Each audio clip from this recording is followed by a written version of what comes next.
Thank you to Sylvia Pozos. She says, I agree with you, but for some people, speaking up equals perpetually unemployable, total alienation, etc. And the word you're looking for is resentment, coined by Nietzsche. I don't know that word. So can I speak to this for a second, Carter? Yeah. We absolutely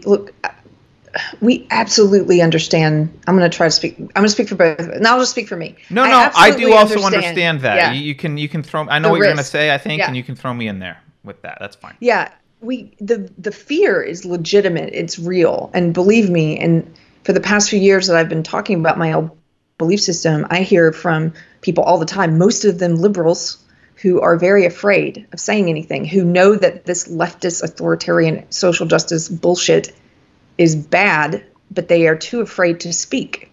And some of them are too afraid to even hit like on my posts. They want to talk to me privately about, oh, I like this, I like that, but they can't. They're too afraid publicly to like something or share something. And I understand that. That fear is real. I went through that fear. Mm-hmm. It took me about 6 months before I wrote my first essay. And the fear is real because the consequences could be real. You fear losing your job, social status, social circle, friends, family in some cases, your safety, your privacy. You could be doxxed, like our friend Mike Harlow. These people are dangerous. My old belief system, they believe in force. It's not a bug. They believe in violence. It's a feature. It's a feature of the ideology. So I totally get the fear. I think the problem is, is that I want people to know and I hope people can see this, is that if everyone who was afraid but who knew this was wrong spoke up en masse, this would be over. The problem is that this is the real world and we're all individuals, and so everyone's going to get over their fear at a different timeline. Everyone's not tomorrow going to be like, okay, let's do this. Let's all get over our fear together. It's just going to happen individual by individual. And I've seen it happen. But what happens is when you get over your fear and you start speaking what you believe to be true, you become more confident. You get better friendships and relationships. I got out of toxic work, toxic friendships, toxic things that were not healthy for me. How can it be healthy for you if it's keeping you silent? And so, and then you're killing a little bit of yourself every day that you're not yourself. Right. Yes. This is a form of slow suicide, and you are accepting it. And I don't. It's not that I don't have. I don't mean to interrupt, Carrie. It's not that I don't. I do have sympathy for that stuff, and I don't want to lie to you. I don't want to say like, oh, just man up and come out. Like it'll be fine. Yeah. No, it won't be fine. It may affect your way of, it may affect your lifestyle. It may affect your financial situation. It will definitely affect your social circles.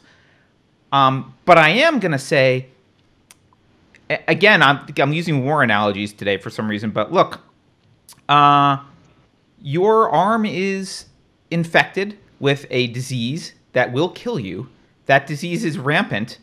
You need to cut off your arm. Like, it's time to tighten your belt and decide, like, look, can we live on less money? Can we move to a smaller place? Can I deal with, read the book Anti-Fragile, which could be a book club book someday.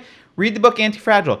Get yourself ready in a financial position that you are a little bit more independent, a little bit less relying on the approval of Mark Zuckerberg to earn your paycheck.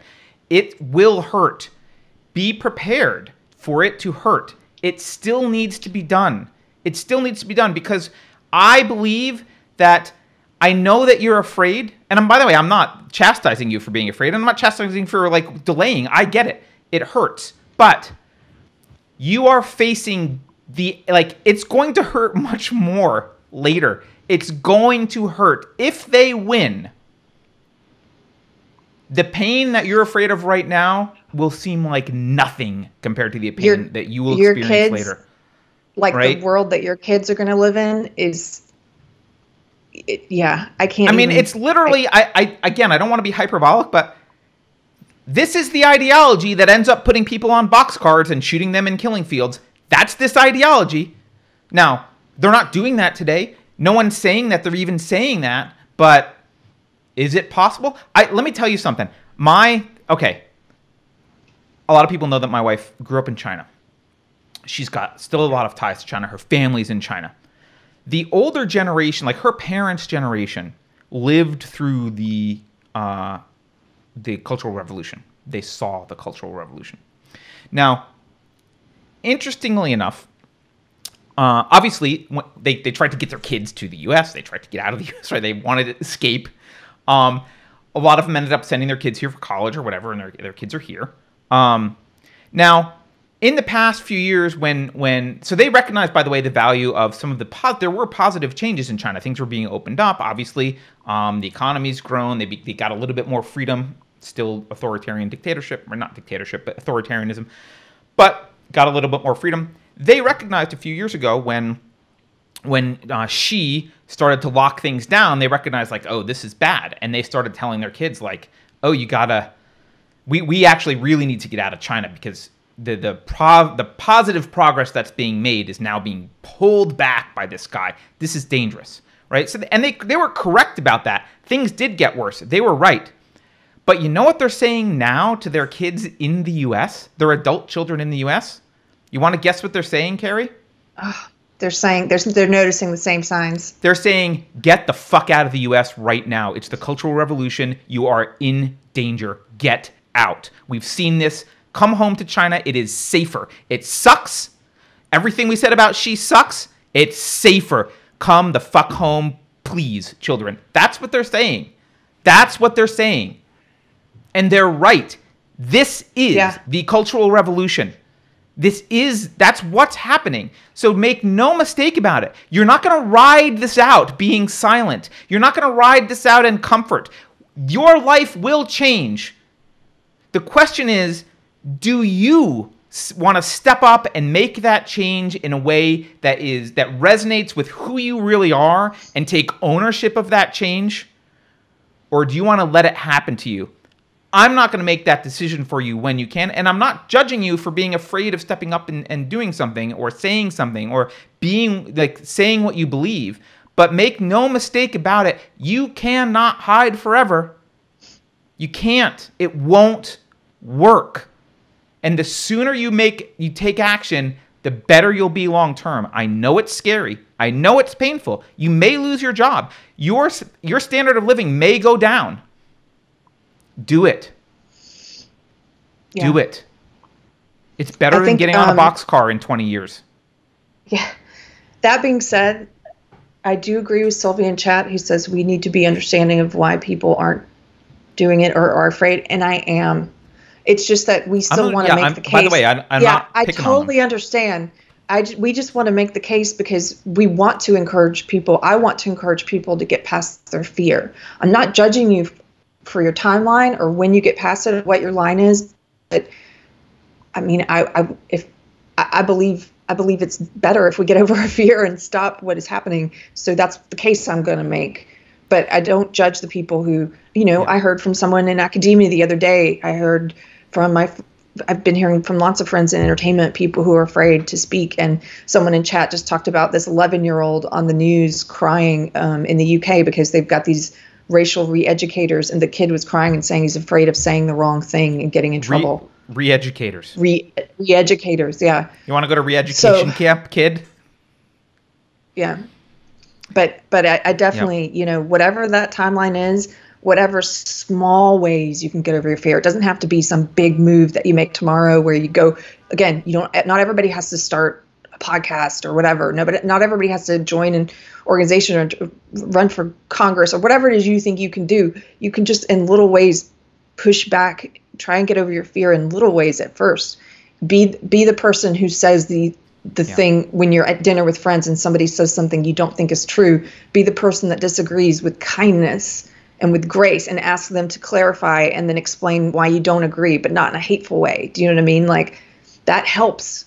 Because especially when they love you, if they're friends and family of yours, that's the best scenario for you to maybe be able to reach someone is because they do love you, So yeah, and be aware, you're not alone. It seems like you're alone, but a large percentage of this country, if not the majority, they don't want this. They're just Yeah. afraid. They're just afraid, just like you. That's what it is. And look, I'm not. I have empathy for. Again, I wanted to emphasize. Like, I know I'm sounding harsh. I have empathy for you. I'm not saying you got to do it and you're a jerk if you don't, or you're a stupid coward if you don't. That's not what I'm saying. What I'm trying to do. Christians love the phrase "tough love," right? I love you guys, especially the people who are actually devoted to individualism. I'm trying to hold up a mirror to you. I'm trying to, not a mirror. I'm trying to just show you reality. This is the reality of where you are. It's a shitty situation. It sucks. It absolutely sucks, but it's the reality. And the sooner you understand that that's the reality, that's where you're living, the sooner you can act on that, the better. And what I don't want you to do is to pretend that you can stick your head in the sand or avoid being seen for the next 20 years. You can't. It won't work. So they're going to come for you either way. They are going to come for you. Look at the way that and this, again, history gives us lots of examples on this. If anyone who's not completely following with what you're supposed to be doing is suspect. That's why silence is violence, right? They love to say that lie. That is a lie. But, I heard from small business owners who posted the black square on Blackout Tuesday and privately told me they did not agree with it, but they were scared and they were sick having to post it.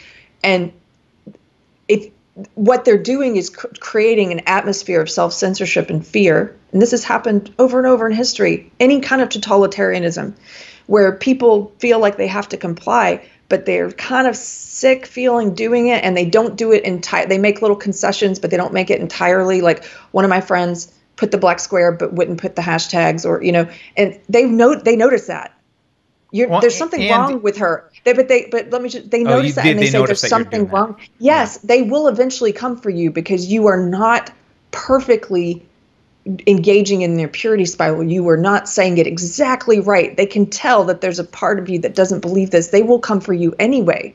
Or if you remain quiet, I mean, oh my gosh, you're not saying anything about this? Yeah. Here's the thing. This is something to understand about the social justice warriors, everyone. You are guilty until proven innocent. You must adamantly be constantly demonstrating your innocence. You must be constantly showing that you're one of them. And so if you fail to do it in a little way, that's evidence, right? Like, you're guilty. If they can point to the fact you didn't use the hashtag properly, you're guilty, right? You are guilty until proven innocent, not the other way around.